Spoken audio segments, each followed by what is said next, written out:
I discovered again, Christianity was the only one that actually made sense. Like I say, dinosaur bones, flood debris. If you go north on the interstate, north on Interstate 77, between exit 16 and exit 25, I think it is, between Maxburg and Caldwell. I went up there with Dr. Stone, who, by the way, was an atheist.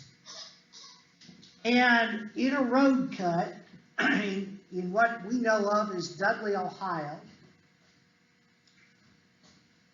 is a fossil dig.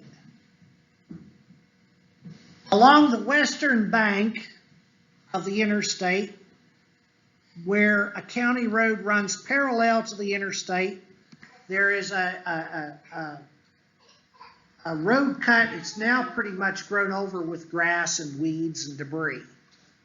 But when I was in high school, that road cut was cut through shale. And in that shale, there were little fossils. Most of them smaller than my little fingernail. But we dug buckets of fossils. And there are still buckets of fossils. So if you ever want to go visit that, I'll be happy to take you up and we can go dig fossils. But the thing about that particular dig is that all of those fossils are sea creatures. Seashells, sea snails. And there's some other smaller ones whose names I have forgotten. But all of them are sea-dwelling creatures. Mind you, I don't remember how many hundreds of feet we are above sea level here. But we're well above sea level. And Dr. Stone is trying to explain how all of this region of Ohio was an ocean floor at one time. Now the same shale formation goes underground from that point, and somewhere behind Newport, Ohio, comes up again. Now I've not been there, but Dr. Stone assured us that somewhere behind Newport, that same shale formation resurfaces and comes above ground again. And there's a fossil dig there with the same sea creatures. Okay, again, my mind goes back to what the Apostle Paul is talking about in Romans chapter 1. The evidence, because that's what I was weighing as a child. Is what the Bible teaches true, or is it false? If it's false, where is the truth? For me, it was about weighing the facts and the evidence. And I came to the conclusion there was a creator. And I came to the conclusion that the Bible taught the only logical answer. And I'm not asking you to swallow what I swallowed necessarily. But in studying other religions, I realized there was a vast difference in Christianity.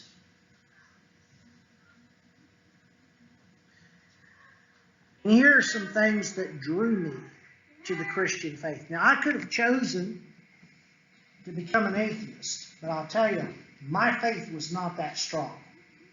To think that all of this is accidental is ridiculous. So therefore, it must be created by something or someone. And if it's created by the God of the Bible, then each one of us has a responsibility to read about this God of the Bible and to study him. At least that's where my mind went. I guess I never thought of myself as one of those people that ask why all the time, but the older I get, the more I realize that was how I got the answers.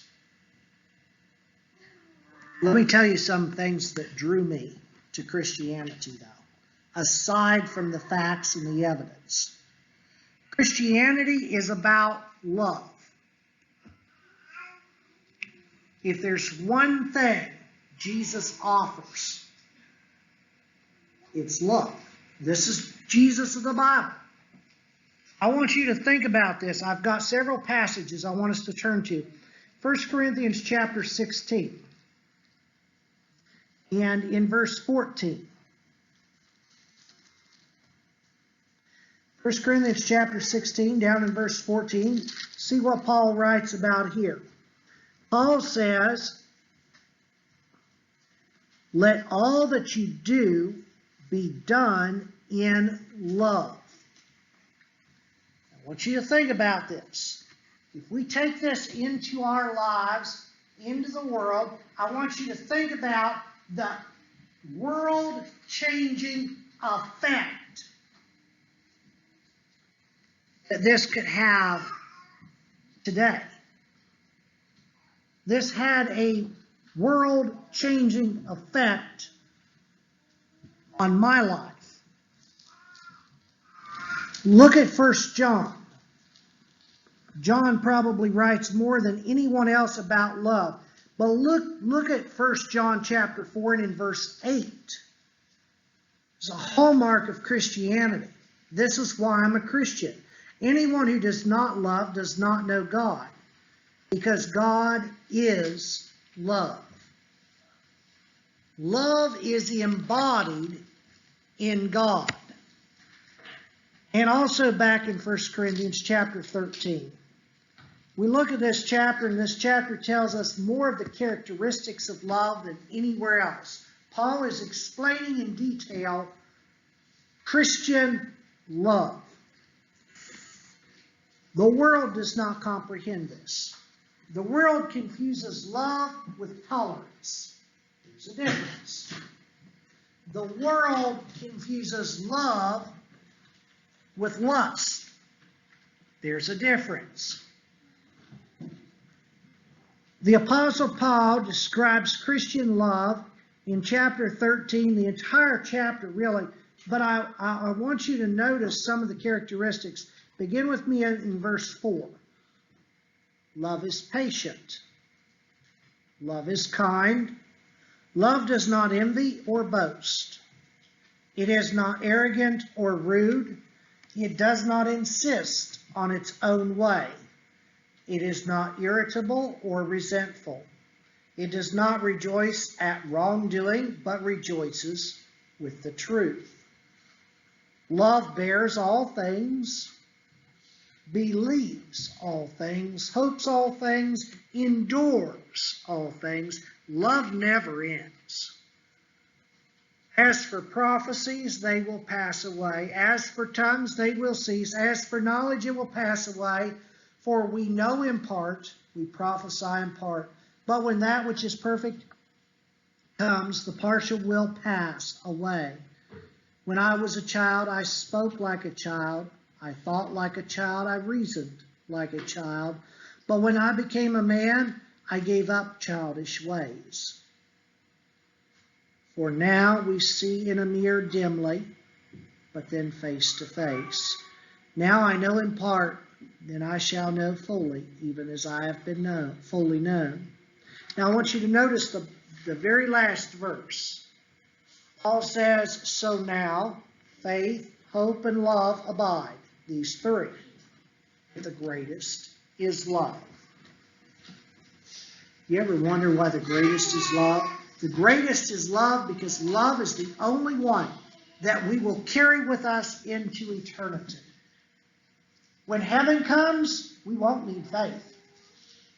When we're experiencing the joy of being with Jesus in heaven, we won't need to hope for it anymore. It will be a reality. So faith and hope end with death. They end when eternity begins. But love transcends eternity.